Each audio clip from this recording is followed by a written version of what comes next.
Casey, thank you so much for your time, for being here today with us. We really appreciate it. Thank you. No problem. I mean, it's a nice break from fundraising, honestly. That's been intense. Yeah, I actually hear that, especially March, right? Like every time I'm Hmm. having a conversation, that is the days I do fundraise heavily. Can we? Okay. Fingers crossed for that. How about Casey? You introduce yourself for the ones who haven't met you yet as a Sure. human being first. And afterwards, we will go to Voxel Energy as much as you like, anyways. Yeah. I don't know if I have an independent identity anymore. I don't know if I still qualify as a human being. I am a unit that ingests pizza and produces venture capital. No, but I'm Casey Spencer. I am a technologist, I guess. I've been an engineer. I've been a radio host. I've won hackathons. I've been a project manager. I was project manager on Tesla Infotainment Autopilot, where I was responsible for overseeing the development of hardware 3. This was during like the Model 3 production hell. And so there were days where Elon would email the engineering org saying, if you aren't in Fremont somehow building cars, you're fired. So there were days I would go to Fremont and I would literally build the assembly line. I literally built the rear motor subassembly marriage cell, and then I worked on that cell. And so recently it was pointed out to me that I'm actually responsible for having shipped thousands of Model 3s in various forms, either through the autopilot stuff or other stuff, or literally hands-on with the line. That was kind of a proud moment, actually. That was contextualized literally in like terms of Model 3 units. So that's pretty proud milestone of mine. But I've got hypermiling milestones. I had the longest distance driven in a single charge in a Model S in 2015. I went 550.3 miles over 26 hours. I went 22 miles an hour. I had the world record for most drag race wins in a Model S, which was in a single event, I should specify, which was 28. I've been a big Tesla fanboy for a long time, as you can tell. You really And own them. so, yeah, from top to bottom, I'm literally building them, using them, world records. It's been my life for a long time, but ultimately I left, still stayed in the space. And that's largely how I ended up where I am now. So now I am CEO of Voxel Energy. We are building off-grid data centers, and our claim to fame is that we can build a 10 megawatt data center in approximately 200 days. Whereas if you're waiting for a grid connection, you're waiting closer to 5 years. And so speed is the name of the game. And what enables that speed is we literally use repurposed Tesla Model 3 and Y batteries. We literally take thousands of them out of the cars, package them, and then put them on site with the data center. And we have access to such a large quantity so fast that is our secret sauce. I just divulged on camera, I suppose. But Oh, so this is I'm a very still, like shots yeah. fired. Yeah. I mean, it's part of the pitch, and we've been doing Tesla stuff for a while. Like my CTO has been repurposing Tesla stuff for a while. So this is what we've been doing, but still in the loop with Tesla, still my life. Yeah, but actually, like I'm gonna take a few years step back and then gonna Hmm. remind you your lemonade stand. So why don't we talk a little bit Mm. about it? Hmm. Because I saw Uh, some marketing brain other than engineer mind over there, a very hmm. systematic way of looking at it. Hmm. That was young Casey's first foray into capitalism. It's been in my What's the blood first since I was money you born. ever earned? Probably. Well, no. I mean, if we want to get like real granular here, when I was in like third grade, I would like write stupid, like I would make comics basically, and then sell them for like $1 a piece. In junior high, I would make like staple shooters out of mechanical pencils. I would sell those to the other kids. And then the lemonade stand was probably around that time too. But the lemonade stand was certainly like a large step in like actual revenue, shall we say. Um, we had a kid up on like a major intersection nearby holding like a cardboard sign directing to the lemonade stand. And then it was almost honestly, I only just now realized this. For those of you that have gone to like In and Out and there's someone waiting like in the car line taking orders ahead of the actual window, that's what we did. We had a line of cars and there was a kid up the line of cars taking lemonade orders and then passing it to us, and then we'd have the lemonade pre-prepared. I would just realize that like we naturally came to like the In and Out Yeah. order logistics process as like 12-year-olds or whatever. A little That's kind of assembly crazy. line. Yeah, literally. All right, I'm pretty proud of that too, I guess. Wow. So yeah, I guess it's just always been in my blood. We'll call it entrepreneurship, I suppose. And I had always trouble selling something to the kids. The moment I changed my customers, my life got better. I was 12 years old. I was like, see, adult, like how life is easier. But the motivation was not money there, it was something else. But still, like I recognized, oh my gosh, adults are so generous. Adults have money. Who would have thought? Exactly.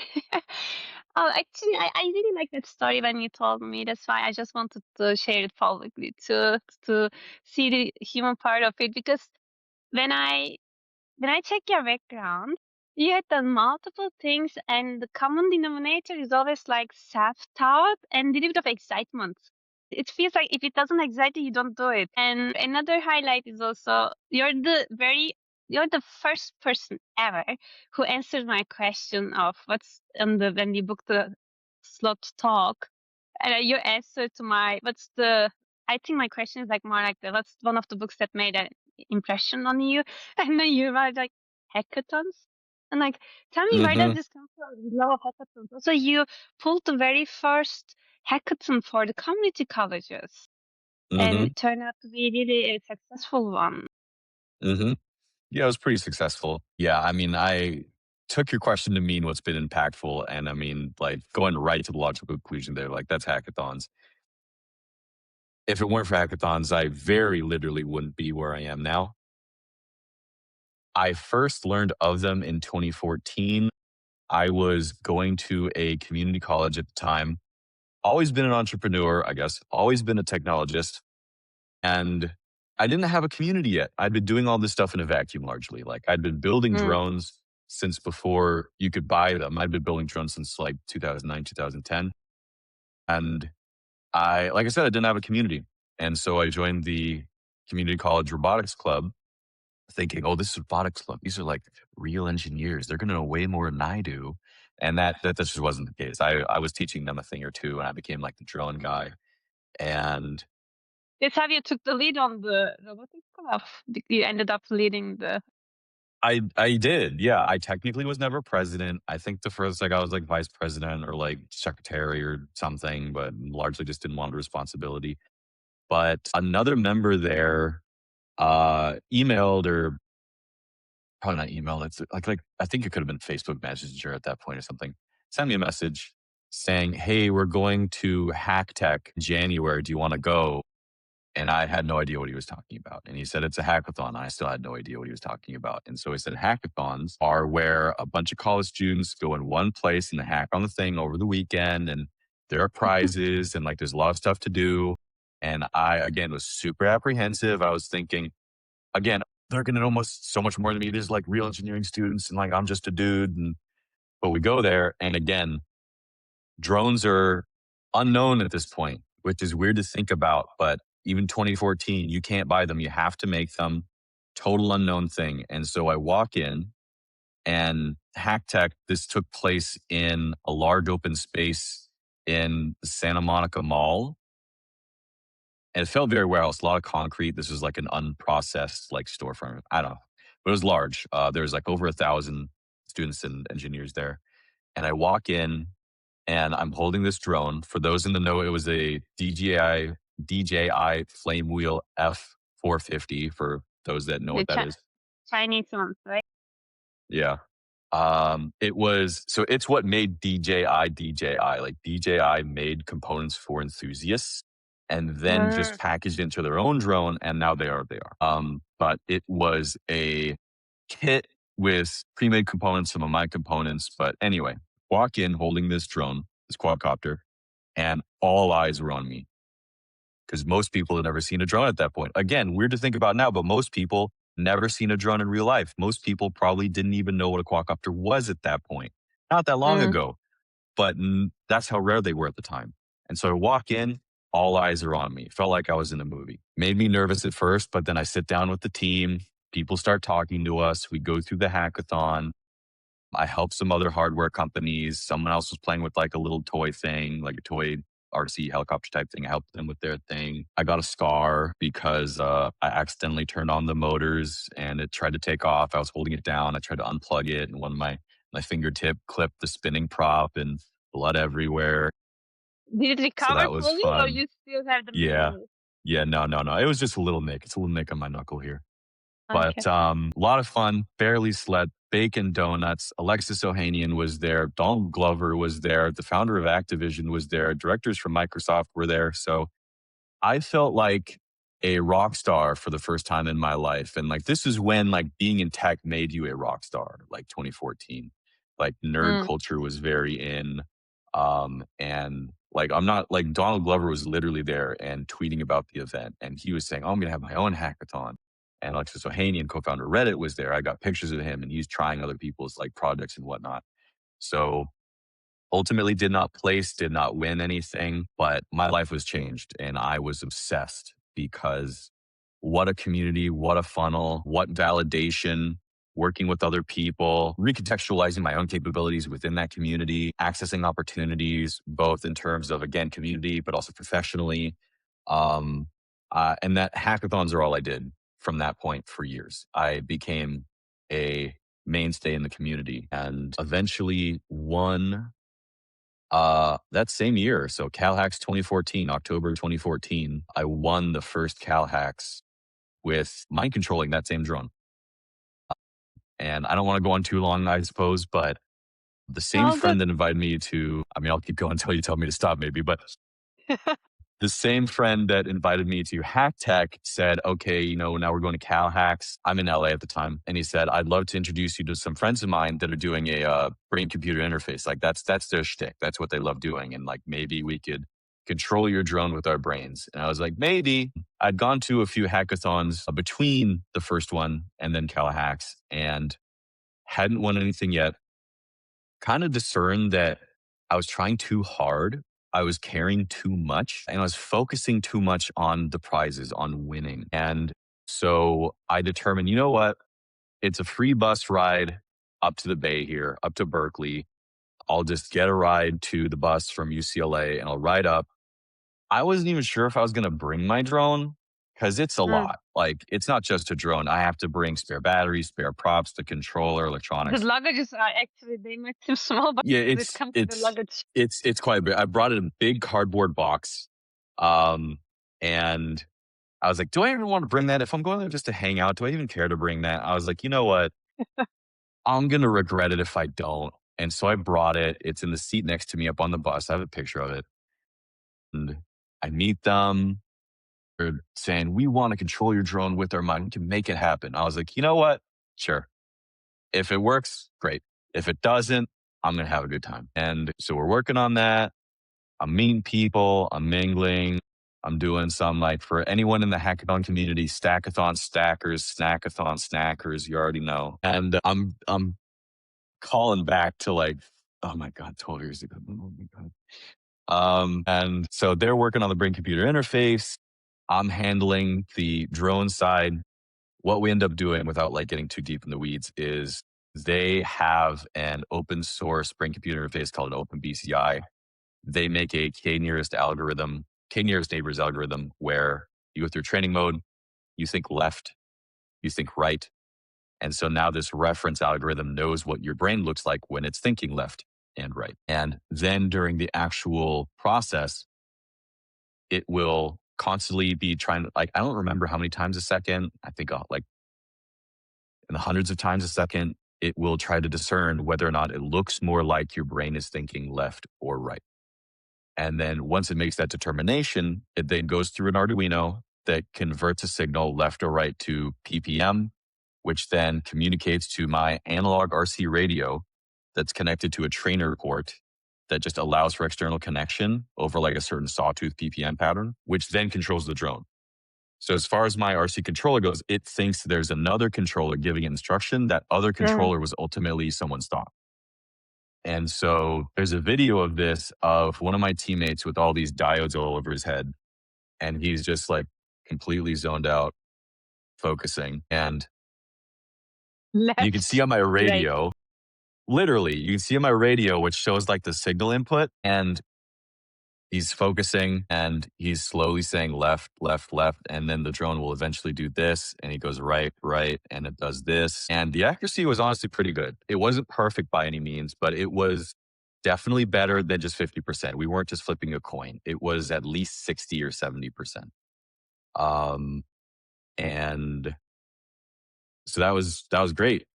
I mean, I think I could say this now. Technically didn't, nobody cares. We technically didn't finish within like the allotted time because we were told, okay, everybody, like pencils down, so to speak, stop working on your thing. You have to go outside so we can like reconfigure the venue for like demos. And so we're outside. We're waiting just outside the venue in Berkeley. I can't remember the name of the stadium, but it's Stadium Berkeley. And they're like, man, like we were so close. We were almost finished. We are like 2 lines away from finishing. And I said, like, so finish it. Nobody's watching. Nobody cares. Like, just open your laptop and finish it. And then we'll test it on my radio. And then we'll go like, so then they did. And then we did. And I could see on my radio, it was working appropriately. And so then I turned on the drone and we do the thing and some recorded video and like posted it on the Hackathon Hackers Facebook group. And so everyone else in the venue like saw that and like came out and watched us and like people applauded. Oh my God, that's so crazy. Because again, drones still brand new. Someone's mind controlling one, crazy stuff to see. Um, and then I'll What try to year was truncate it a little again? bit. That Remind us was what year it October was? 2014. 14, right? Yeah. Yeah. Yeah. This also led Um, you to your drone startup? That like, was that the I wouldn't beginning? I wouldn't call it a startup. That was just me building drones. Okay. Was people would every now and then come to me like, "Hey, I want to do this thing, that thing." Like that was not a startup. That was never VC funded. Like that just paid for books every now and then. Like, yeah, that was just like a personal thing. But then yeah, that then I started doing Tesla stuff. I ultimately would mind control a Tesla. I did the Tesla world records and then I went to this program that I'd be surprised if anybody in here has heard of called Make School. And they're a college alternative. They're like a glorified boot camp, basically. And I was introduced to them via hackathons. They started marketing through hackathons. And while I was there, met them, was interested. I got into Make School and UC Irvine at the same time. Thought, everyone tells me when I go to real college, my life will be totally different. Life will be great. And so I go to UC Irvine, don't like it, decide to go to Make School instead. Via Make School, get into Tesla. Here we are. So if not for First time ever I hackathons, heard wouldn't be about here. mixed career. Yeah. It is They where are you now got this. defunct. Uh-huh. This where you learned all those product development, like a little bit of systematic and like fast kind of like way of evaluating options. Tesla's Oh yeah, yeah. But it just was a, how to say, kickstart of the real proper. Could we say that? I mean, who's to say that I'm real proper at anything? I think my It I counts as long know as you do something on the assembly line. In my book, it counts. yeah. I'm good at first principles engineering. Tesla's modus operandi is being scrappy, knowing when to question what it is you're doing and completely rethink a paradigm.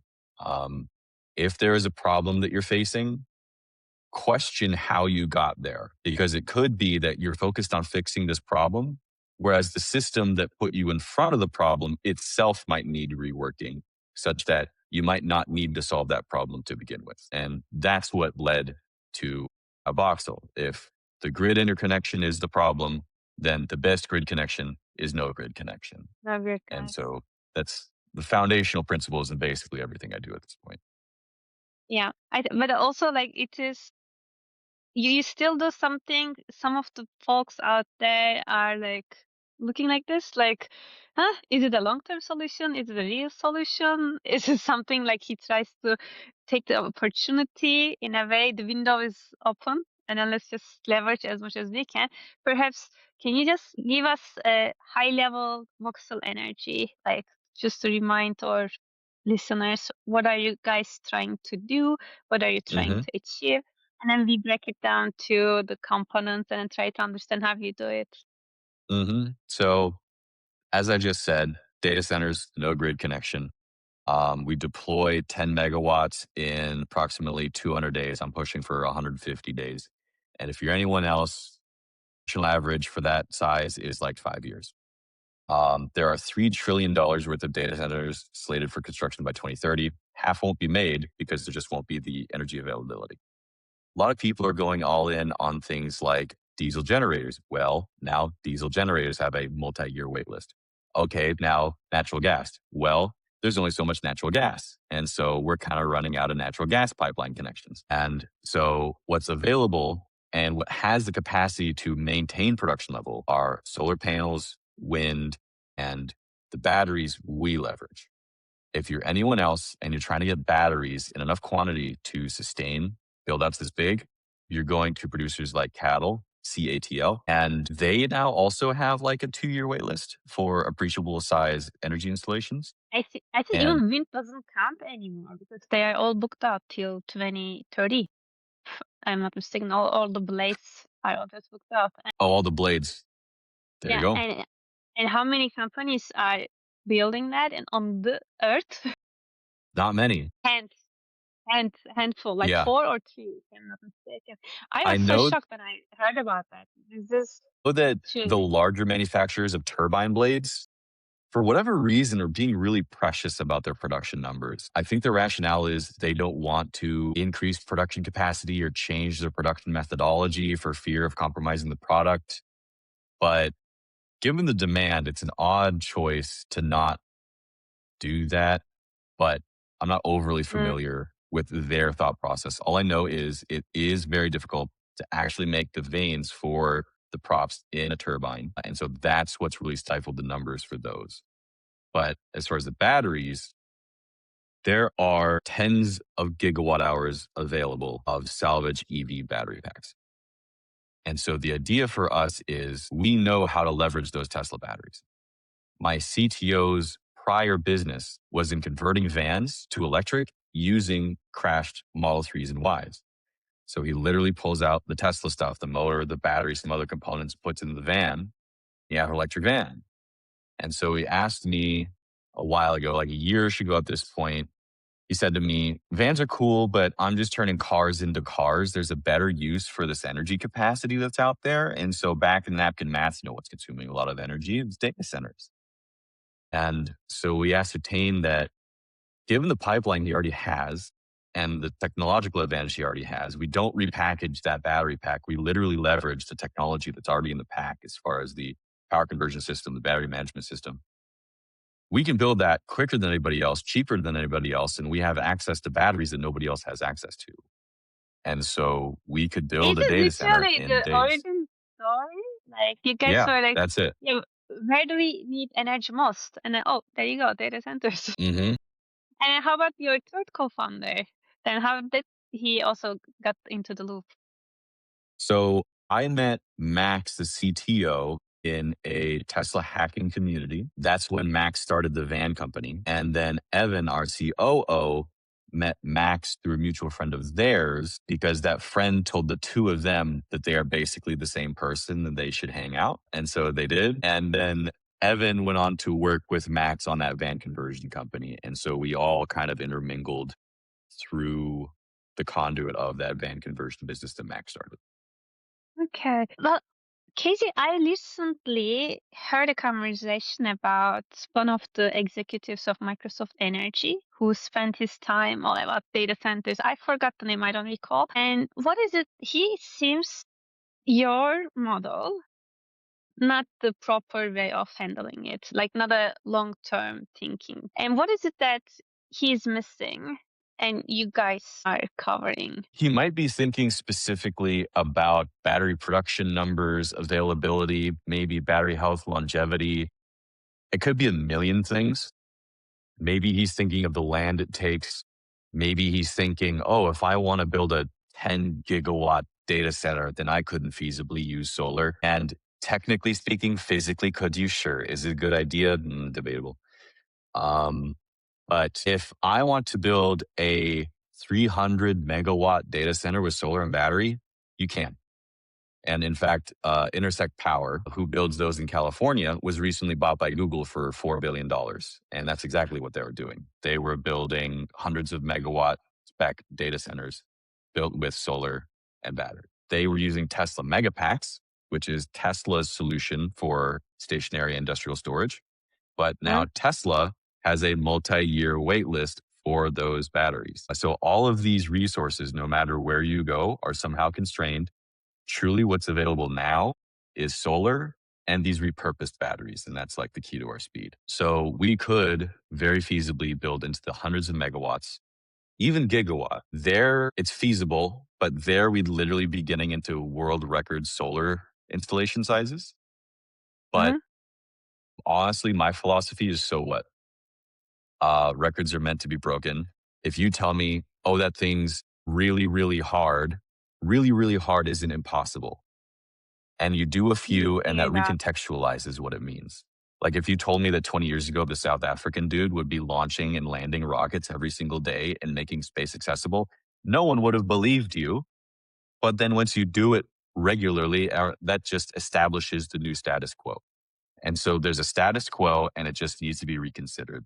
That's it. Yeah, actually, speaking of the constraints, there are like multiple question marks like popping up on my head, and one of them was the second life batteries, because I don't know, even if I know nothing about it, the very first thing comes to my mind. This is such a high mission critical business, and how on earth am I gonna rely on second life batteries? Like, do you know what I mean? Like the whole in the same sentence makes me think twice. What is it that they try to do differently so that I have this axis on my mind where you have off grid and you have like grid, and then you have also this very nice concept around the AC and DC.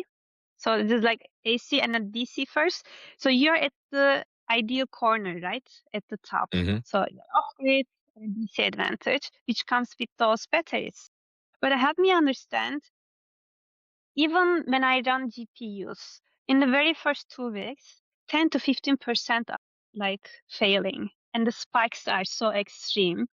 And on top, I have the second-hand batteries. Like, put them all together. I just ring in my head, like, maintenance, maintenance, maintenance. Like, how do you make sure that, this is smooth and reliable so that you're not considered as a backup plan, you're considered as the first source? So I can cite a bunch of statistics. Tesla battery packs are the most reliable and we use them, ergo we inherit the reliability. Even when Tesla was testing their own battery packs, you have to run a fire safety analysis, which requires setting a battery pack on fire. Tesla could not set their own packs on fire. They had to drill into the battery and then hold a torch in the battery to get it to ignite such that it would go into thermal runaway that actually overtakes the fire resistant potting between cells. So from a very direct perspective, we inherit that safety.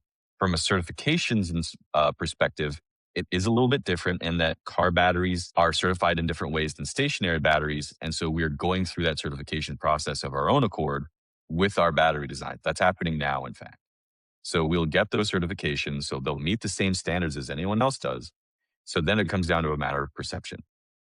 And that's fair. We do call them, they are technically repurposed batteries. But the way we purchase them is we have our own tools to inspect, one, that it's in good physical condition. And two, we can leverage the battery's own self-analysis tools to tell us what its state of health is.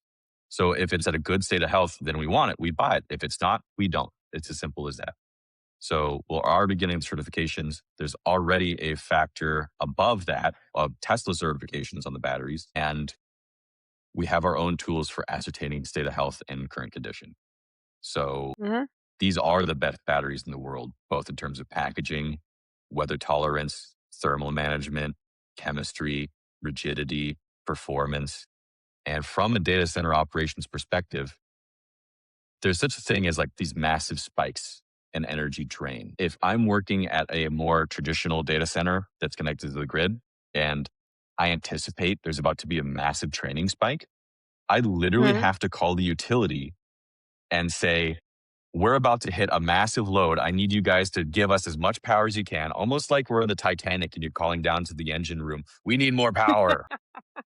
Right. And if they, yeah, and if they don't respond in time, maybe the whole thing shuts off. Maybe you brown out the local municipality. Whereas because the whole thing, the power the power is routed through the battery in all cases. And so the way we architect it, it's like n to the multi-thousandth power redundant, depending on the size of the data center. And the battery inherently can handle that massive drain because these are literally car batteries. They're meant to withstand massive acceleration in an instant. So they have something like a 10C discharge rate. They can discharge at 10 times the rated capacity. So if there's a massive spike, there doesn't need to be any kind of manual intervention or control.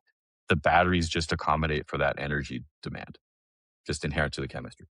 This reminded me of one of the recent, or not recent, but the incidents that Meta has at their data centers, and then they placed power plant no blow up operator. I was like, what? Mm-hmm. Like, it's a real story that the spice caused a massive damage, and then now they have additional resources to prevent that. And therefore, I had this all triggering question in my head: how on earth then the second life batteries are gonna be able to handle that? But also, I guess you take advantage of the DC transition as well, right?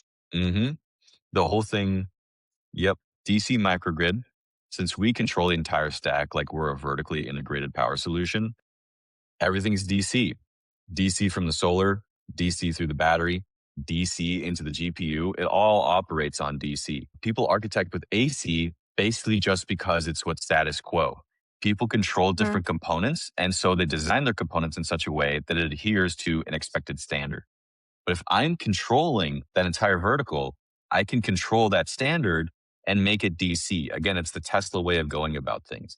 When they made the Cybertruck, they made it a 48-volt architecture because that allows for higher power draw and allows for higher power components and thinner wires. Like the order effect of positives are numerous. And the reason why everyone's done 12 volt is just because everyone's done 12 volt. 12 volts, 12 volt, because 12 volts, 12 volt. And that's how it was. Yeah, that's just how it is. And Tesla said, we need 48 volt. It's more efficient, makes the car lighter, easier to manufacture. It's how we're going to do steer by wire because we need more power for the motor on the rack. So, hey, everybody, they literally made a document, a entire prospectus basically for how to build a 48 volt architecture and then circulated it to all the other auto manufacturers like, hey guys, this is the future. This is how you build it. And I like to think we're basically doing the same, that we're controlling the whole thing because from a first principles perspective, that's what makes most sense. And so we see, because we've already built this, we see that it is 26% more efficient. So if you're operating a 100 megawatt data center, you are either saving 26 megawatts worth of energy, or you are able to deploy more GPUs on that microgrid. So it is the way things should be. It is the way that we are building. But also that this could tie back to, you said, I don't know how to solve it now, but I know when the time comes, we're going to tackle that too, because right now we are talking about megawatts. And if we look at the future, and then especially take XAI as an example, 2 gigawatts, like a massive difference. And then the industry is not getting any smaller or less ambitious day by day, and they're going in that direction. And that's probably, then you just want to tackle one step at a time. Would that be right way of looking at it? Because right now you know that your time to power is your strength, and that's you can give within weeks, like within months. And then how do you see yourself like reaching there? So everyone's saying, I want gigawatts. We're planning on gigawatts. Well, you know what? I'm gonna announce it here. We are also planning on building 100 gigawatts. That's right. You heard it here first. What I won't tell you, and everybody, stop listening. That 100 gigawatts is over the course of the next 1,000 years. But that's not important. Don't worry about that. And so that's what's happening. Like everyone wants a gigawatt. Everyone says we're building gigawatts. No one considers the time scale. No one considers the feasibility. And so it's a good soundbite. But from a business Mm, perspective, it's an indicator of where things are going, but in such a long tail that any number of things could happen. There's a solar breakthrough that quadruples the output per panel. There's a mm, battery breakthrough that quadruples the energy density. Everyone is building in space because somebody figured out the thermal management. Could be a billion things. And so what we're focusing on is what we can build now, the demand we can fulfill now. And is it feasible to build a gigawatt with solar and battery? Yes. I will tell you from a business perspective and frankly, straight honesty's perspective, from a cost efficiency perspective, it's more doable with a combination of solar, on-site fuel of some kind, whether it's nat gas or diesel, and battery. And you can still just queue for the grid. What we're going to do when we build these, solar, battery, depending on the customer wants some level of fuel to account for like the 0.3% that, again, cost efficiency. mm. But we also queue for the grid. So we just wait for the 5 years and we operate in those 5 years. And then once it's connected, 80 So, plus percent of the time, we sell energy back to the grid. We become a grid asset, not a liability. And in mm, that 0.3% of the time, when the solar and battery needs some shoring up from another source, grid. And so instead of consuming hundreds of megawatts to gigawatts a year, if we're talking about like timescales, then you're consuming a megawatt a year, hundreds of kilowatts a year, just in terms of shoring up the solar capacity. just So there are a lot of ways. to make things more concrete, let's take an example. Can you give me an example of one of your prototypes? Like, because it's live and it's working, like, what Mhm. is the scale you're talking about? What sort of data centers initially you're aiming for? And of course, I can imagine you would like to collaborate with hyperscalers. And also, hyperscalers have this kind of little bit more hybrid approach too, not like everything needs to be from the gas energy power plant, or they also try to do like, I think the term is like behind the meter, or is it the right term to say? Yeah. So, like, let's take a look at from the moment that you identify your customer that you build together, your early customer. What scale are we talking about? Because in Singapore, I've seen a building of a data center. It was like, how do you say, 5 stories building. I was like, is it a data center? And also, I have seen data centers that are like massive, giant. And how do we also find places to make the solar available? And my last question, like around this, just I try to depict it in my head. And also the other one is how geography, how important is that? Like, would that work in Sweden versus Texas? I think you Mhm. got me. Like, what's your Mhm. ideal scenario? And then you expand from there. And how do you build it? So in terms of scale, what we've built is on the order of hundreds of kilowatts. We are working with people into the megawatts, and we're working with a I'm trying to figure out what there are NDAs in place. So I'm trying to figure out what I can and can't say. We are working with a neocloud on a very large build out. This would be a 60 megawatt build out, which considering it would be solar and battery, would require about 1,500 acres, which sounds like a lot because we have a general idea of what an acre is. And then I say 1,500 acres. Oh my God, that's so huge. Your land must be so expensive.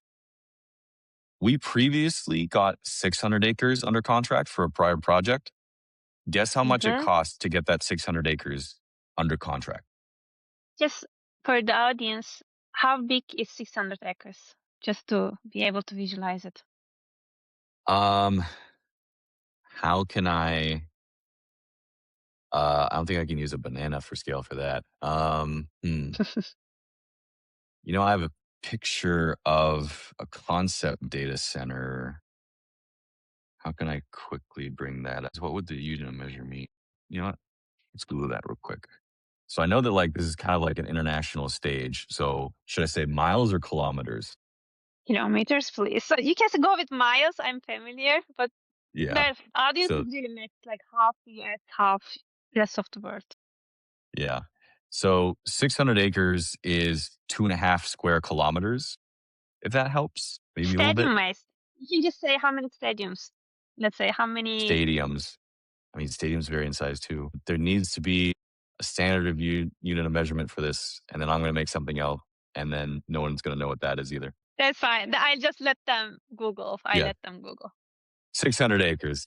Uh, However you best determine you want to compare that, whether it's bananas or Buicks or stadiums or whatever. 600 acres. Guess how much that cost to get under contract? Oof. But what does contract entail? That contract was for going into diligence for the land as far as permitting and whatnot.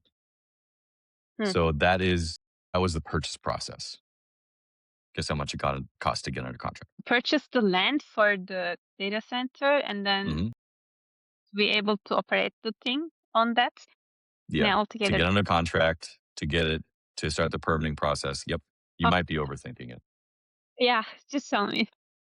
$10,000. I had five in my mind. I had five. Then it 5,000? was, You're the yeah. first person I've ever asked that came under. That's kind of crazy. Most people say like, Really? "Oh, it must be like a million." I spoke to someone earlier that said 30,000. You're the first person to like come under. I'm good with real estate relevant stuff. I I don't know guess you how. are. No, that speaks to your capability. Like you're definitely the closest. You're the first to come under. But yeah, I should 10,000 have for just. 600 acres, 10,000 to get it under contract. So Mhm. 1,500 acres, no big deal in terms of scale, in terms of that process. And so that will be a 60 megawatt project and target deliveries by the end of next year. So the first 10 megawatts would be deployed this year, full 60 megawatt operation end of next year. So literally from the paperwork to power to what is kind of like literally within months. Yeah. And you build on it. It's not like they did for the big bank installation. No, no, no. Like we gradually get bigger. Nice. I would love to see the eyes of the customers that they must be thrilled to have someone like you and coming and fixing my biggest headache. Hmm. How is the conversations when you reach out to the folks? Are they looking first? Because it's the hardest part is always the first, right? The very first guy who believes in you and then who says, let's build this together. I'm all in with you. And also you want to do this with someone who believes in you, not only transactionally. Okay, if I pay you this, can you provide this? Because they're excited so that they can give you constructive feedback. Your loops or starts to be evolving. How Hmm. did you guys manage? How did you do the reach outs like the bullseye Hmm. dream customer? Hmm. So this business operates entirely on warm introductions. Mm. The SaaS model of outbound and online presence and whatnot, practically invalid for this. Some level of online presence is not a bad thing, but what actually closes sales is getting a warm introduction, having a conversation with the person, basically having a sort of social proof in that warm introduction. Cold outbound does not work. Finding the right person is difficult. And so by leveraging my network, I was able to find someone. Conventions are huge for this because conventions themselves aggregate everyone and condense everyone, and the right people are in the right place. GTC is a huge one. There are multiple data center conferences as well. There's a big one happening in New York at the end of the month. I will unfortunately be doing demo day because that's when the YC batch ends. And so I'm trying to figure Huh? out, like how can I send someone in my stead? But yeah, sales is all about getting in front of someone in this business because it's a relatively tight community. And I so, think also the product they offer is literally, Entangle from the 2024 batch that they provide a software to data centers. Like in their case, cold reach outs work. Like there is so many creative ways of getting the attention of folks because as much as like they try to help them to run like as I'll say uptime, maximize the uptime. But I think there's still a way to back that up. Like we can gradually phase into that. But with you, like I have to trust you're gonna deliver this. Like I don't think that there is anything in between and too much of commitment financially and at the same time operationally, infrastructure wise. That's why I think you're very rewarding, but also your risk is way higher too, right? That's why you need these warm introductions. And then yep. Yeah, And we're what not is the SaaS. Like it's very cumbersome to work with us. We can't just like, hey, let's have a demo, and then you have a demo over a Zoom call or whatever. That's cold outreach works for that, but it does not work for us because the real stakeholders are higher in an organization, whereas people below the stakeholders, like even VPs, are trained to be risk averse because if they consider something to be a bit too risky, it could jeopardize their job. It could make them look bad. And so they swat something away if they don't consider it safe enough. And so my job has been to find the person above them and convince the VPs because obviously I have to, maximize my surface area for converting sales. But yeah, I wish we could just do cold outbound, like demo over a call or something. It's infrastructure, it's energy, it's too heavy. Yeah, I think also like once Elon Musk tweeted saying on PowerPoint everything is possible. I can Hmm. promise you everything on PowerPoint on the Zoom call. Yep. But like, how is the proof? The proof part. What was your very first proof evidence to earn the trust? I guess it's just the personality in that moment, and your references, what you built so far, and then they just build the trust and go with it. Yep, you got it. Team composition has been huge for this. Given our Mm. Tesla pedigree, given Evan's pedigree and actually building these things, we have built smaller versions of this, like I said, in the order of hundreds of kilowatts that like operates end to end. Like the architecture is the same. It's just a matter of scale. Solar, Tesla batteries, compute, DC, round trip. But it has been team that's been the bigger convincing point of this. Yeah, your team cohesion is really, really strong. Hmm. I so much enjoyed the conversation, but then I recognized also like we are already a little bit halfway through, more than halfway. I'm gonna just Hmm. invite Cameron to bring us the questions from the audience we have. Cameron, am I doing well with timing? I think so. I think so. I think we're running for an hour and a quarter was like the ideal total time, right? I think, yeah. And the conversation to me is like, it's been really interesting to listen to. So I've sat there with a big smile on my face whilst I'm listening, and that's always a good thing. Not that I haven't done that through any of these, of course.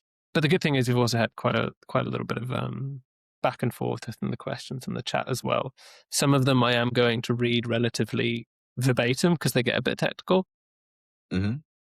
So I think what I'll do is I'll go to Robert, who's had, or we'll start actually with Sanjay in some of the more recent questions. So he's Before we basically get said, started with that real quick, I'm just going to say I've not looked at the chat. I don't know what the questions are. I think I know a question someone is going to ask me eventually. I'm surprised it hasn't been asked yet. Mhm. And I'm just going to put that out there. And when sure, that gets asked, I'm going to call back to this moment. All right. So go right, ahead. Sorry for interrupting you. okay. So on the first one, that's from Sanjay. He's basically said, love the ethos case, love the ethos case. Lithium ion versus iron air. Understand the efficiency loss on iron air, but long duration energy storage could be interesting and lower supply chain risk. And then he said, are you anticipating a secondary grid connection? If so, are you planning to also provide grid balancing services? How do you plan for changing regulation, etc.? I know that kind of touches on some of what you were speaking about in terms of the evolution of what you might look like as you kind of queue to be prepared to be able to connect to the grid in that kind of, I think it was 5 or so year timeline. Yeah. So iron air, long term battery storage is an interesting concept to us, as they already noted that energy density isn't as good. But we were looking into ways of having like a secondary battery system for long term storage because that could make sense. Because given our Mhm. model, we overproduce with solar most of the time. And so, what do we do with that excess energy? Until we have that grid connection, we're trying to figure out what to do. And so it could be we have a secondary battery system that's iron air that in the future, during the 0.3% interruption time where like weather is out of our anticipated bounds for interfering with solar production, and we would otherwise have to kick over to like diesel or nat gas, maybe we kick over to the iron air that we have instead that was Mm. previously charged with solar from days or months before. We were looking into not generating, but producing and storing hydrogen on site, literally doing a sort of reverse geothermal process where we store hydrogen in the soil that's been produced via excess power from solar and then draw on that hydrogen when needed. That got really complicated really quick and required very specific conditions that made it prohibitive.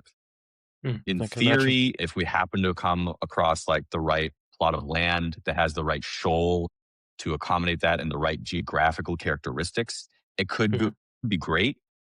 But vast majority, it's not even worth considering at the moment. So iron air, interesting concept for like long-term subsidy of our primary battery. And then, we talked about like connecting to the grid and backing up that power, which I would love to do. I think that our long-term plan is to near term have some fuel on site, get the grid connection, then move the fuel to a new site, then use that grid connection for, again, that 0.3. And the rest of the year, like 80-90% of the year, backfeed to the grid and become a grid asset. So I'm going to go to a question from Adam. It speaks a little bit to part of the end of the conversation you were having with Nahal around kind of finding those first customers. I know you mentioned that it's a very warm introduction, heavy relationships you've built over time, and that's come honestly through the hackathons, and then it's kind of built through your kind of experience at Tesla and elsewhere. The immediate question is, before you had a product, was it difficult to get large data centers to take you seriously as a startup? How did you overcome some of those challenges, and how did you convince them you could scale? So funnily enough, the large neo cloud that I was introduced to, that conversation started before our prototype was even done. And so that really does speak to, one, the importance of having a good network and making those introductions, and two, team credibility. Because the person I knew that knew this person in the neo cloud would not have introduced me if they didn't have confidence in me and they didn't know me and they didn't know my ability. And so that is like it's a difficult dance in like Deeptech and hardware where you need the money to make the thing and you need the customers to get the money, but you need the thing to get the customers. And so it's this chasm you have to cross, like the tried and true, overly discussed, cliche Silicon Valley, crossing the chasm. And that is the question. That is the difficulty we all face. No worries. And then to kind of come back to maybe a few other questions we've had from Robert, what are the use cases of the data centers that you are focusing on? I guess where do you see that being now? And then do you expect that to change in kind of the coming few years? So obviously two primary use cases, training and inference. The larger ones, training, don't need to be that geographically sensitive. Inference, ideally closer to a customer. However, we've been speaking to some generative AI companies that are looking into getting their own GPUs because thus far they've been leveraging neoclouds, but for cost optimization purposes, they want to start buying their own GPUs and co-locating them themselves. And so that would be more like an inference load. Yet they have also said they're not particularly sensitive to geography. And actually, those loads align with our power generation profile quite well. They said that the vast majority of their usage is during the day, during the night, practically nothing. And so that's great for us. And that means that we feasibly could actually build a data center for them that is just solar and battery because that fits our profile fantastically. Okay, beautiful. And then I think we kind of talked about this, or I said Nahal and yourself talked about earlier on some of the like incredible efficiencies you get in terms of the discharge rate. And, it's kind of, I think, built very well for a lot of the existing use cases out there, even if it wasn't the specific reason the battery existed. Moving on from there, Robert's got some more, I guess, in-depth questions. So I'm going to do my best not to butcher it. Robert, please tell me off if I do.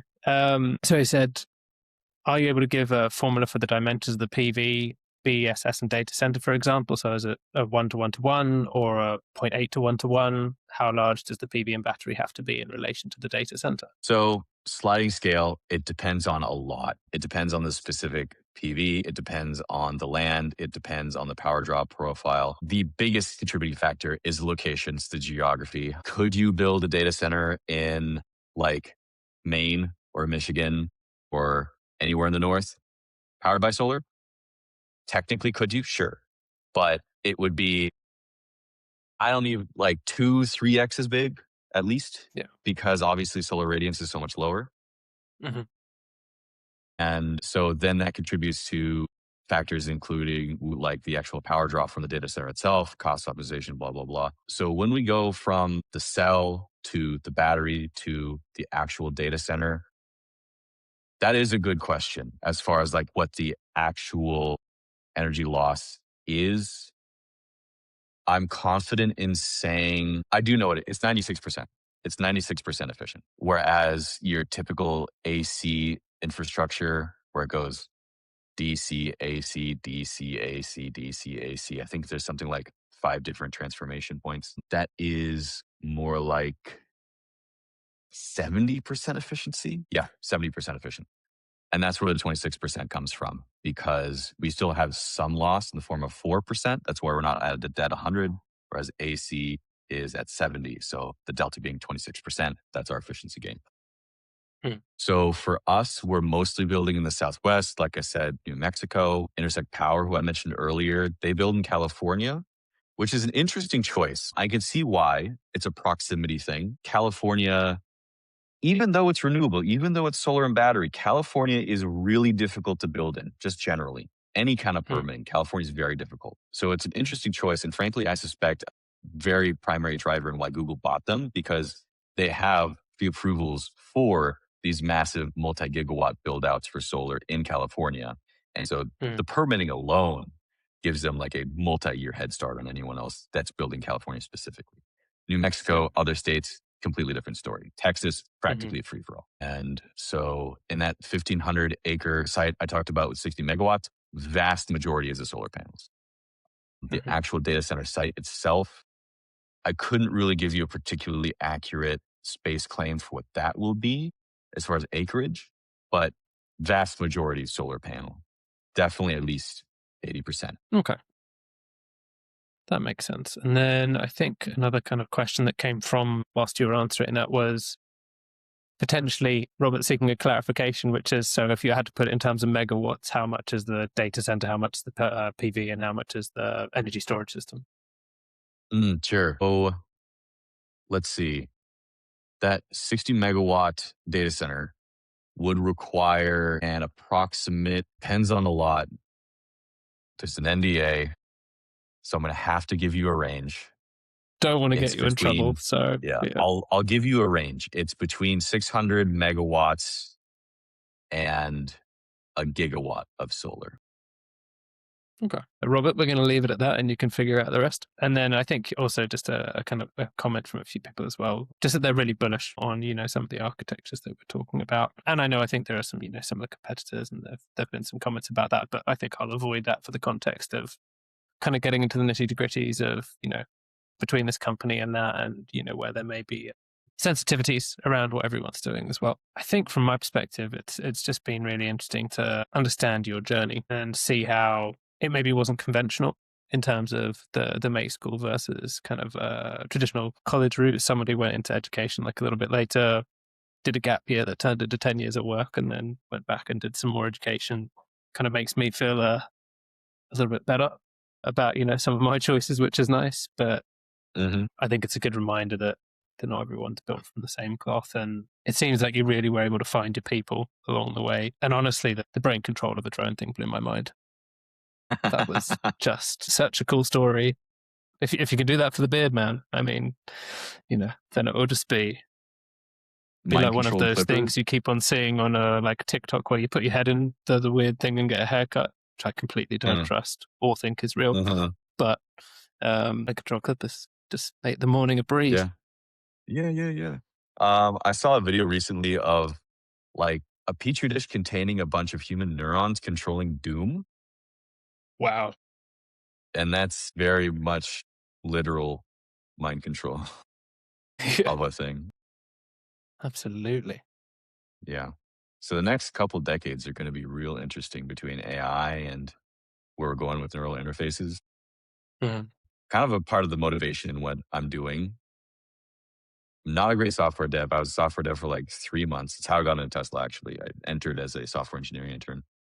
But hardware has always been my thing. I need to physically interact with the thing. And we're experiencing now that for a myriad of reasons, we're going back to basics. We're going back to hardware. Deeptech is having its moment. SpaceX is having its moment. Energy is having its moment. And so I feel like this is an opportunity for me to really work on the foundation of what will contribute to all these paradigm shifting technologies. And what I love about having worked in Tesla is whenever I see any given Model 3, there is a non-zero chance that something I did contributed to the production of that car. And there's a non-zero chance that code I wrote is currently running in that car. And so then that says to me, all of these cars were somehow contributed to me. If it could be any of them, it is all of them.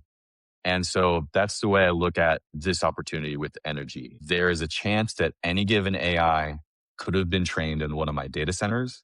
And so then to me, all of them feasibly have been trained in one of my data centers. And so I feel like I will be contributing to these paradigms in that. Absolutely. Just this image popped into my head of you just standing in a room, kind of like someone about to lead an orchestra. It's a little bit evil villain, so hopefully, we don't go fully that route, but it's a nice way to think about it. And I think I like the reframing of the impact. Must be an exceptionally cool thing to just be able to see a Tesla drive past and know the contribution that you made to that. Yeah, extremely validating. I would imagine. Kind of a quiet point of pride. Yeah, absolutely. Flexible data centers versus off-grid data centers. So I'll see if I can go up and find the greater detail on that. So it was the question of, I guess, what do you think about the kind of bring your own power versus off-grid move? There are other people out there who are potentially developing the first demand-side flexible data centers. How would you see yourselves, I guess, taking on, or do you believe in the fully flexible data center, or are you full on off-grid, and then why so? Well, like I said, we're off-grid as is makes sense. It still makes sense to just queue for the grid, connect to the grid, and then contribute to the grid. The flexible data center concept is interesting. We intended to be like the entire data center stack, including the shells out of the gate. And then we had conversations and decided that might be a bit too much for us to bite off. So we'll focus on the energy infrastructure first, then revisit the actual data hall, warm shell, powered shell, however you want to phrase it. So the flexible data center, like I said, is interesting. And I think modular architecture certainly is the future because data centers as a paradigm harkens back to telcos, basically, like AT&T. There were the architect of the data center paradigm decades ago. And data centers really haven't received much technological attention since because they just haven't had to. And now practically overnight, the entire world is trying to revolutionize these things. And so that contributes to a lot of what's happening, why there isn't enough supply for the demand, why it's taking so long to spin up that supply, why it's still hard to have these conversations, because there's still a lot of legacy factors and legacy stakeholders that for, everyone is acting in the best of intentions, but it's hard to revitalize such a legacy industry overnight, even given all the money involved. But given what we are now facing, the rapid development of the technology, the GPU architecture, there will be modular architecture, there will be flexible architecture, because as the silicon architecture changes, so will the data center have to change. There are billions and billions of dollars worth of data centers that are being demolished because they physically can't accommodate liquid cooling, and liquid cooling is where the future is. Like that's where everyone is going. It is inevitable. And so what that means, it's a proof point right there that you've had to destroy this massive amount of architecture and incur all this cost because you weren't prepared for swapping in this new technology. And so why would you build something now only to enlist in that same outdated paradigm? And so you need to make something modular that, because right now it's liquid cooling. And then further on the horizon, maybe it's immersion. I was having a conversation with people last night about immersion. And while it has some aspects that are compelling, not quite yet. Eventually, probably, possibly, maybe, but definitely not now. But then beyond immersion, who knows? Maybe everything will be liquid nitrogen. And maybe we'll need like insulated and liquid nitrogen. You just keep repeating the same paradigm over and over. Yeah. Yeah. So things need to be modular and flexible. So I do agree with that. And I do also remember somebody's question earlier about policy they'll touch on real briefly. There is still policy in favor of data center construction. There's weird stuff going on with the current administration when it comes to renewables. But if we package it in a data center form factor, then everybody loves it. And so strictly between this call and us, don't tell anybody. If we can, very discreetly solar pill and renewable pill America by packaging that medicine in the peanut butter of data center construction, then I am all for it. Yeah. We're saying it's American dynamism, it's American infrastructure, American utilities. We're like, and it's all renewables based, but don't tell anybody. So that's kind of the modus operandi. Perfect. Awesome. I think that's a really nice point to kind of step back and bring Nihal back into the room. She always will have a few questions at the end, I think triggered by what we've spoken about. So I'll let her kind of run through those again. And just to everyone in the chat, if there wasn't a question that was answered or there's more that comes up, we'll take those offline and we can have the kind of conversation with Casey afterwards and kind of put those in front of him when he has time to be able to kind of converse again. So thank you. It's been an absolute pleasure, Casey. I'll hand it back to Nihal and thanks so much. Thank you. I think I know the question you are expecting. Shall I shoot? What is it?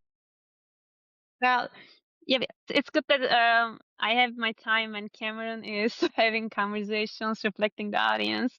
Because earlier I was thinking of Jevons paradox. Do you know about it? Like, I think I know what you're talking about. I always forget the name of the paradox though, so please continue. If a technology increases, gets more efficient, and actually demand for the resource, demand for the usage just increases, which brings me to the point. AI and the pace and everything we are going, I don't think it's going to slow down ever unless governments just say no. And then I don't know, like all the non-realistic things happen. And if we are all working towards super intelligence, right? And if you break it down, there are like almost 4 or 5 components of the entire system of superintelligence to read from chips to algorithms, data. And the most critical piece is not even anymore chips to power. That's where you come in. It's Voxel Energy. But there are also data centers being built in space. Am I right? In that very big picture, I don't see you guys like literally head-to-head competitors. But I let you think what you like. I let you explain how you see it and where you see the learnings from each one another. But at the same time, it's still a technology in R&D phase, to be very literal. And then we also had Philip Johnson from Star Cloud. I wish I could have bring you both together. That would be an amazing conversation. Was that the right piece in the puzzle that we wanted to cover? Yeah, you got it.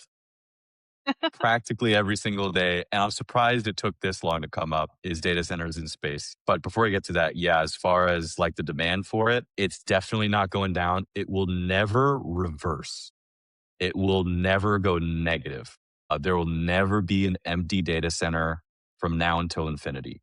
Demand may wane, construction speed may wane, but it might be the same paradox we were talking about. But like the paradox is basically, if there's open space, we fill it. The reason why we don't just build a bunch of lanes in a freeway is because that doesn't solve traffic. That just means there's more people on the freeway.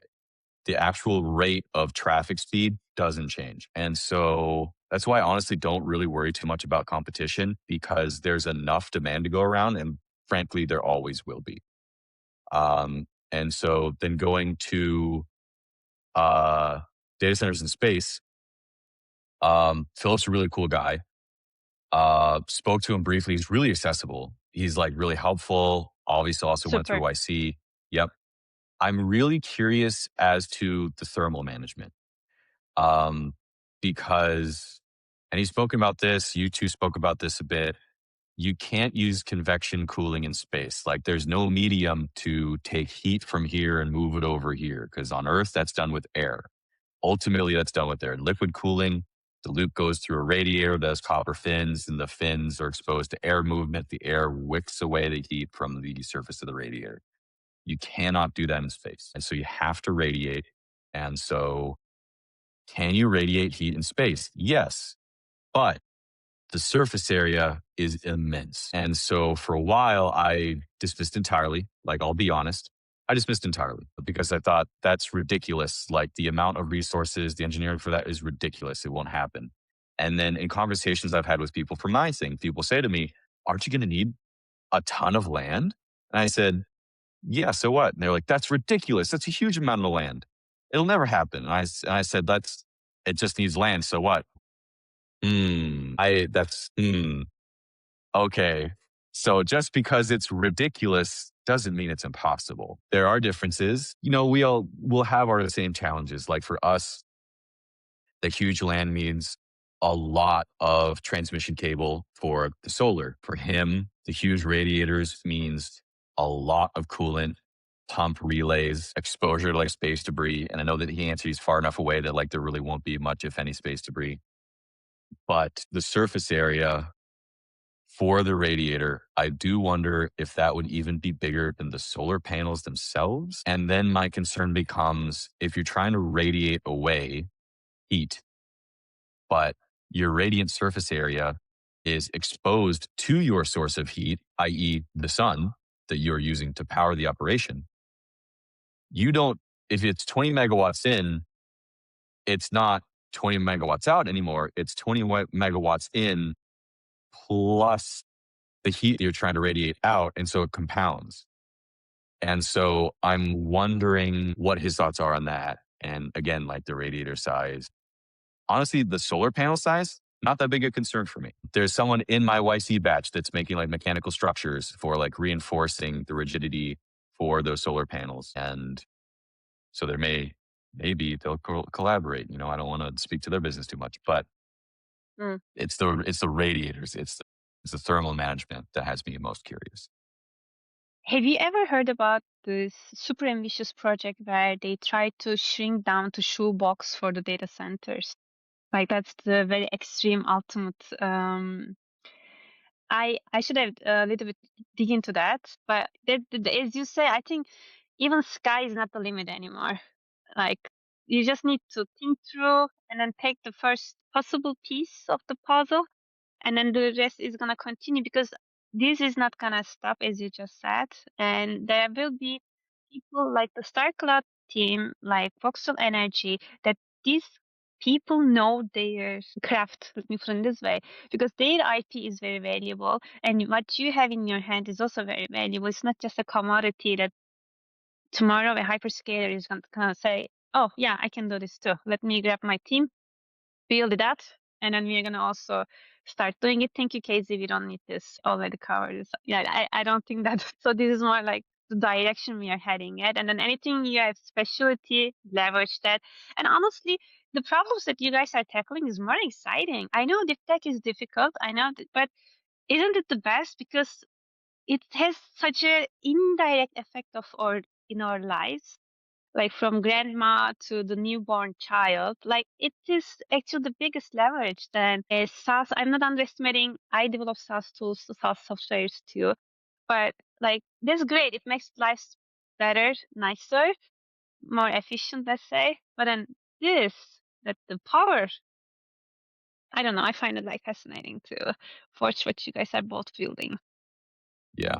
And like I said, I agree. Like we are feasibly a touch point for practically everything. And so it makes me feel connected to everything. It's very difficult. Like I said, totally different game than software. And we're the people that generally you don't hear about. There's someone in my batch right now called Octopulse. They are dramatically influencing fish farming. They're making it radically more effective, radically better. And when they first presented to our batch, I said to my co-founder, we all said to each other, in fact, that's going to be one of those companies that's going to revolutionize a crucial, I think it's technically agriculture industry that no one will ever hear of. But it will quietly influence the lives of thousands to probably millions. And so you have to be in love with the space and really love what you're doing to do this kind of thing, because it can often be thankless, really no visibility, but the community is tight, the community is passionate. And so it's a lot of fun. Yeah, but I don't think that you can pay someone to do this. Or even if you pay on top of this, that this needs another level of commitment and enthusiasm. Mm-hmm. Among all the good things and the sunny pet scenarios, like what is one thing that keeps you up at night? Like, is there anything that feels like, guys, like we had a U-turn, now we are over, or I almost saw the end, but then we figured things out? Mm-hmm. That's an interesting question. I'm trying to figure out like how honest I should be. Mm. Both in terms of like, potential problems, and like mindset. And part of the mindset one has to have is a sort of callous perspective on failure. Because if you fixate on failure, you can't work in a startup, any kind of startup. You can't be a founder if you fixate on failure. And so you have to have this innate self-belief that whatever happens, then I'll fix it. And it's that simple. And of course, as things approach, then you need to increase the complexity with which you approach this problem.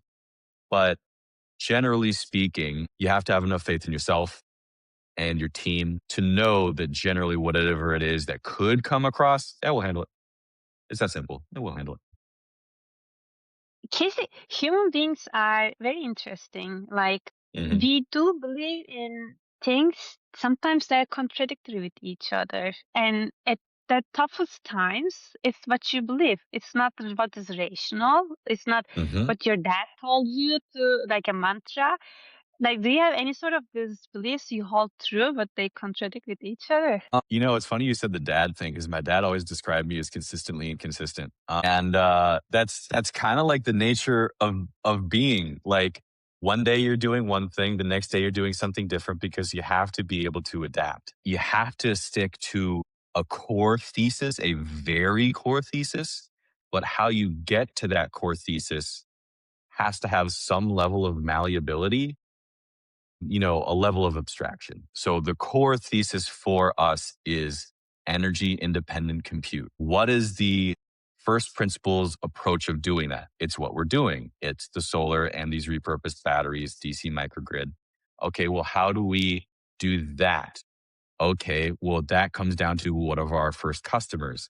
And now we're getting a little flexible. Well, what is our ICP? Who should we work with first? What exact companies? How do I approach them? So the further away you get from your core, the more flexible you have to be, because the more flexible society becomes, basically, the less objective it becomes. And at the end of the day, we live in a society. Nobody does anything in a vacuum. That's another thing I really try to stick to. Nobody does anything in a vacuum. Nobody has ever learned anything in a vacuum. I don't care who you are.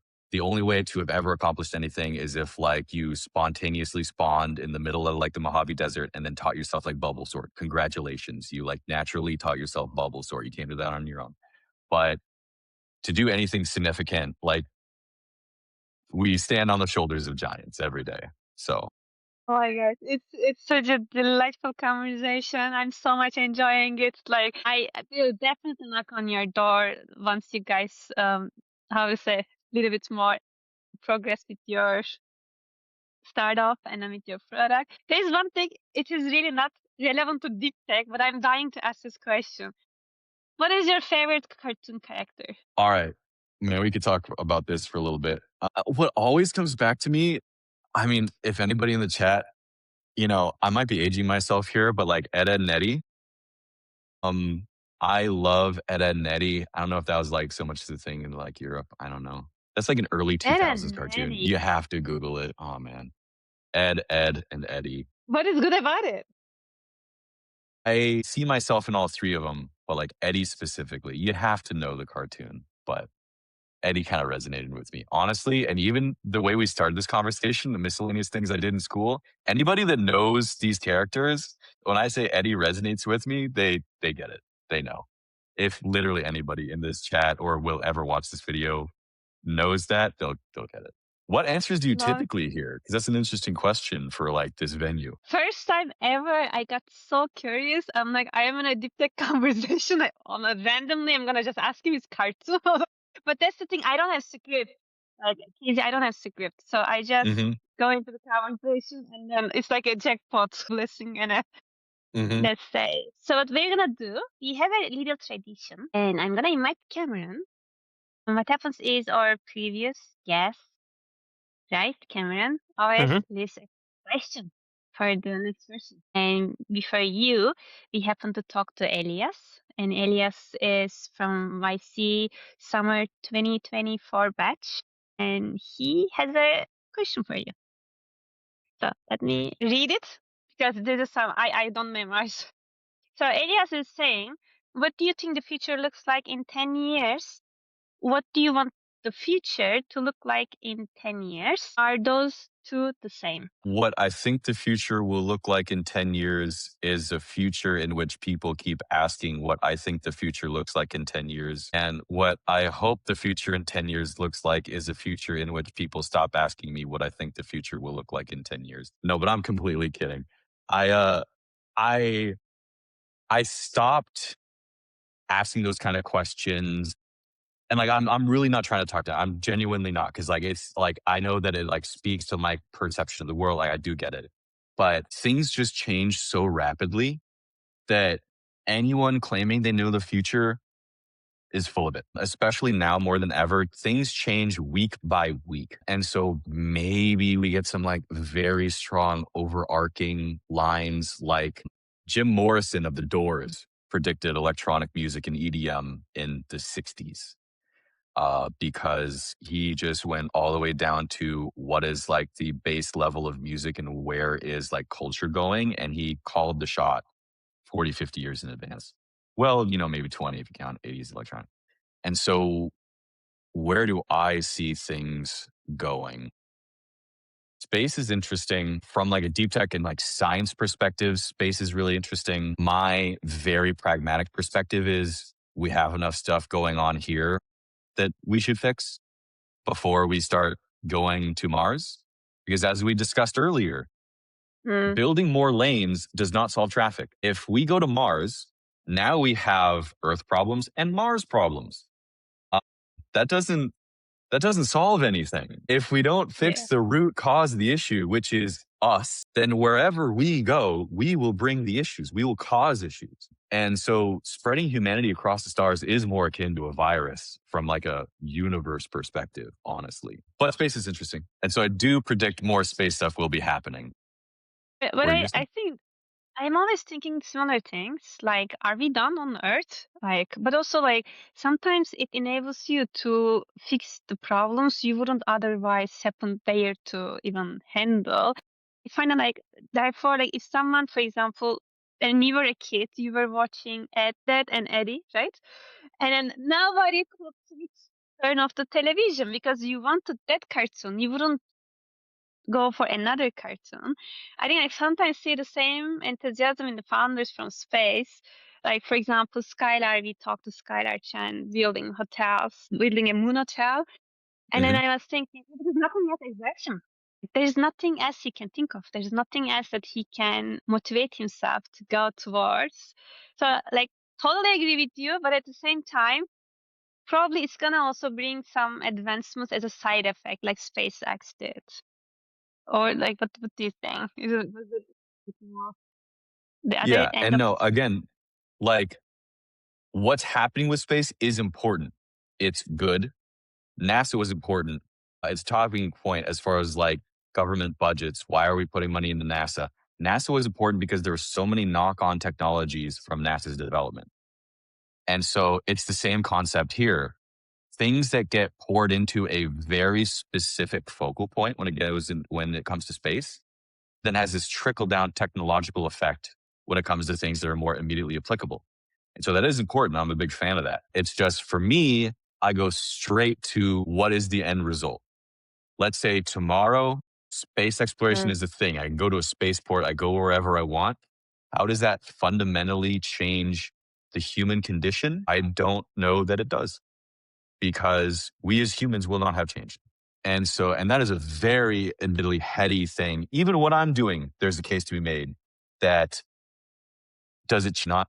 It changes how we interact with technology. It changes technological capabilities. There's a case to be made that like if AI truly does become like artificial intelligence, a super intelligence, that it completely changes the way the society operates in as much as our responsibilities when it comes to paying bills, capitalism, capitalistic system. And what does that mean? Does that mean that now we live in this utopia where we can do whatever we want? Like that would change the human condition. Is that what's going to happen? No, because that's not what happened. The technology we currently have was supposed to free up time. And in that spare time, we have more time to do We things we found new want. things. It goes back to that Agree. paradigm of filling in space. We got more space and it got filled with work. And so Mhm. I don't see us ever having more meaningful space. I think it just what work means shifts.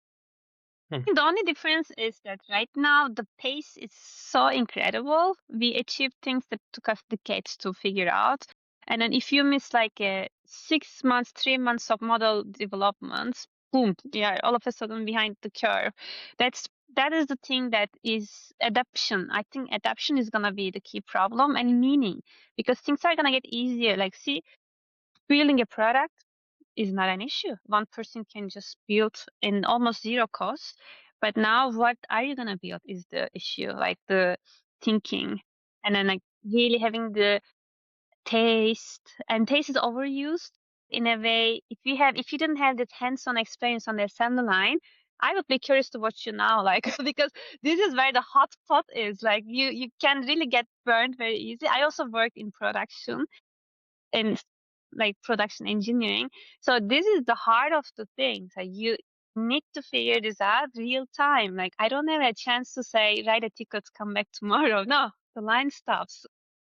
Mm-hmm. Yeah, probably. But then I suggest that the containment Mustafa Süleyman, he wrote an amazing the coming wave book. I think he has a couple of good points in there. If you find the time and find this interesting, you might enjoy looking at his perspective on how this takes us forward to be prepared.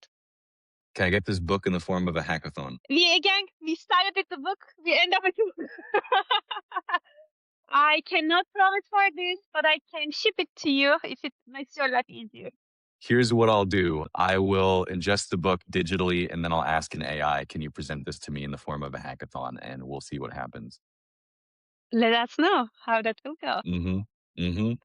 Yeah. I think AI is certainly like a new tool for creativity. Like I do think that'll change. Like, because even recently I was thinking, I have this other thing I want to build.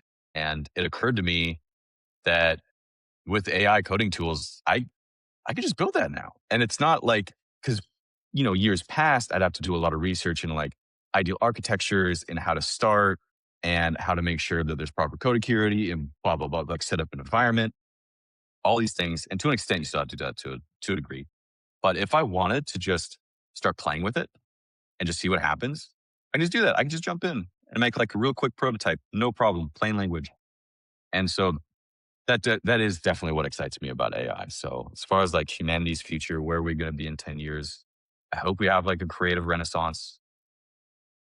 Space is going to be infinitely more accessible because it's already infinitely more accessible than it was 10 years ago. But then for a very limited number of people, hand-picked. Well, I mean, 10 years people, yes, they'll probably, but like Starship is going to be yet another like order of magnitude shift in like space accessibility and like launch cost.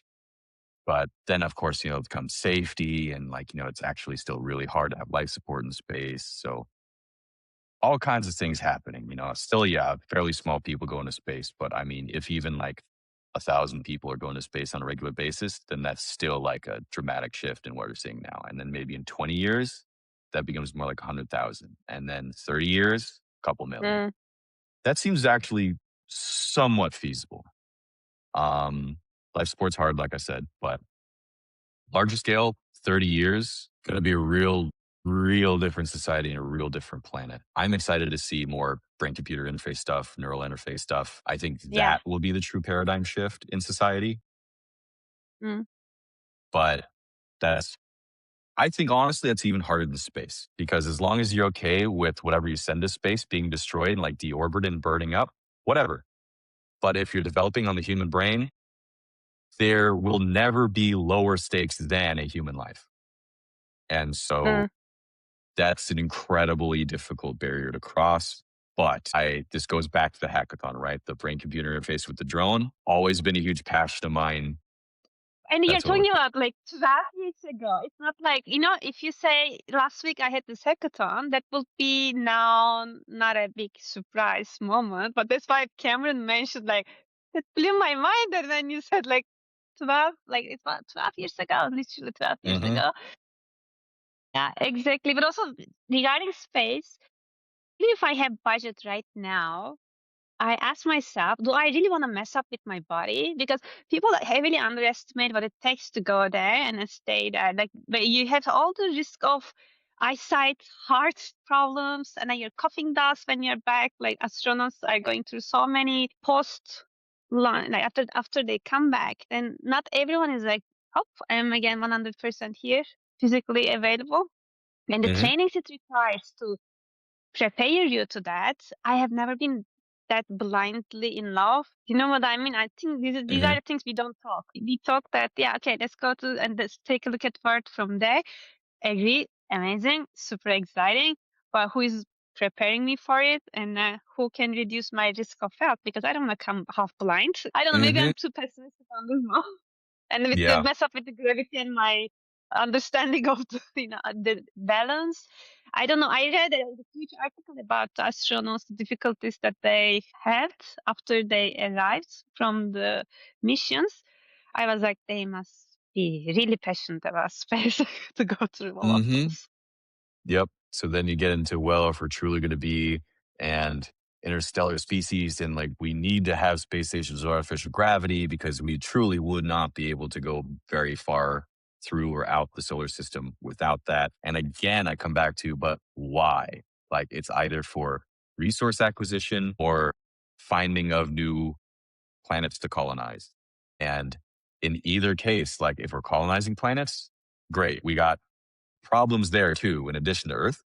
And when it comes to resource acquisition, great. We have an infinite more X amount of element, but the demand will then grow and then consume that. And then we're just looking for more. So without shifts in who we are as people and how we treat our resources, we're just going to get more of the same. The root cause, if the roots don't change, it's like the other day there was a workflow automation with AI, and they just 10x their problems because nobody sit down and evaluated it with a clear mind. Like, what are we solving? Where do we need this for the entire workflow? And all of a sudden, oh, you see, AI doesn't work. No, it's actually we don't work like because we don't question enough to bring the right thing or the right changes that we want. But in the end of the day, I think this Jevons products is gonna be the staple of this conversation. Like whatever you do, as long as it gets better, demand will only skyrocket, and it will just Mhm. make things in different scales, but will be still there. Hazy, it is so enjoyable to talk with you, and that was my fear. I was like, I can have another. I was telling Cameron yesterday or the day before yesterday, I was like, I'm so afraid because I'm just gonna speak with Casey. It's such an enjoyable conversation. You're such a great thought path to entertain any sort of ideas and also very logical way. Thank you. Absolutely. Yeah, And no, I think it's go ahead. no, I was just saying it's been like a super organic conversation, I think, which has been, for my part, really enjoyable. Kind of listen between you both as well. Hasn't felt like it's gone beyond anything. Like it felt natural the whole way to me. So, Yeah. really insightful, No, really thoughtful. It's been great. Really appreciate the invite. I'm glad I opened up my calendar a little bit for this and let it go on as long as it did. And I suspected it might. Like you, I suspected it might. So I did accommodate. And it's been a welcome break from fundraising. Hint, hint, to people asking about investors. And no, I really appreciate it. It's been a lot of fun. I like having these conversations, and it can be tough when like we're really going through the grinder of demo days coming up, going through the fundraising process, making sure everything's polished and getting very granular, very specific, no layers of abstraction, shall we say, to then be able to get a little bit more philosophical and just chat organically. It's been a really nice experience, and I really appreciate it. Thank you so much. And I if I say end, now it's gonna go to another way. Thank you so much. And wow, we are really a little bit more than what we asked from you. But I appreciate that you could accommodate to that. That made our day. Is there anything we haven't asked you wanted to share? Oh man, we went through so much. I really can't think of anything. Okay. No, I don't think so. Other than, I guess, if in the future someone like me is watching this and they're going through the grinder, touch grass, let's go outside, even though it feels inefficient or it feels like not the thing you should be doing. It makes a dramatic difference in like your state of mind and even your performance in the things that you think you should be doing. So whoever you are, whoever you might be, touch grass. We should all touch grass a little bit more. So that's a good reminder for both of us, and I think everyone listening on the call is anyway. Yep. We live in a society at the end of the day. That's it. Amazing way to finish it. Awesome. Casey, we'll see you again. Take very good care and thank you. Touch the grass. All right. I'm going to go touch some grass. See ya. See you later. Ciao.